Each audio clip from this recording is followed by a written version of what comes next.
65 സങ്കീർത്തനം. സമൃദ്ധി ചൊരിയുന്ന ദൈവം. ദൈവമേ, സിയോനിൽ വസിക്കുന്ന അങ്ങ് സ്തുത്യർഹനാണ്. അങ്ങേക്കുള്ള നേർച്ചകൾ ഞങ്ങൾ നിറവേറ്റും.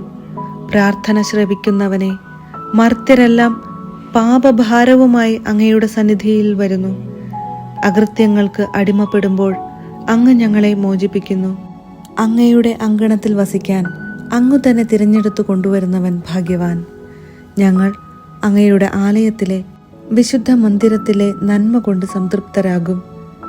ഞങ്ങളുടെ രക്ഷയായ ദൈവമേ, ഭീതികരമായ പ്രവൃത്തികളാൽ അങ്ങ് ഞങ്ങൾക്ക് മോചനമരുളുന്നു. ഭൂമി മുഴുവൻ്റെയും വിദൂര സമുദ്രങ്ങളുടെയും പ്രത്യാശ അവിടുന്നാണ്.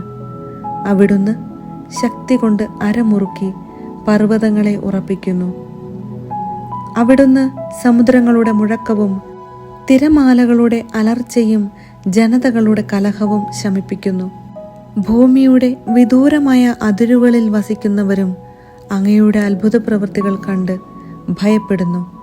ഉദയത്തിൻ്റെയും അസ്തമയത്തിൻ്റെയും ദിക്കുകൾ ആനന്ദം കൊണ്ട് ആർത്തുവിളിക്കാൻ അങ്ങ് ഇടയാക്കുന്നു. അവിടുന്ന് ഭൂമിയെ സന്ദർശിച്ച് അതിനെ നനയ്ക്കുന്നു. അങ്ങ് അതിനെ അത്യധികം ഫലപുഷ്ടമാക്കുന്നു.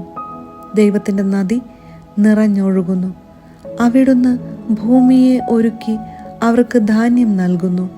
അവിടുന്ന് അതിൻ്റെ ഉഴവുചാലുകളെ സമൃദ്ധമായി നനയ്ക്കുന്നു. കട്ടയുടച്ച് നിരത്തുകയും മഴ വർഷിച്ച് അതിനെ കുതിർക്കുകയും ചെയ്യുന്നു.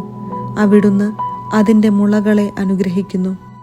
സംവത്സരത്തെ അവിടുന്ന് സമൃദ്ധി കൊണ്ട് മകുടം ചാർത്തുന്നു. അങ്ങയുടെ രഥത്തിൻ്റെ ചാലുകൾ പുഷ്ടി പൊഴിക്കുന്നു.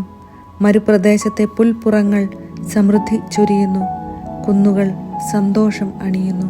മേച്ചിൽപ്പുറങ്ങൾ ആട്ടിൻകൂട്ടങ്ങളെ കൊണ്ട് ആവൃതമാകുന്നു. താഴ്വരകൾ ധാന്യം കൊണ്ട് മൂടിയിരിക്കുന്നു. സന്തോഷം കൊണ്ട് അവ ആർത്തുപാടുന്നു.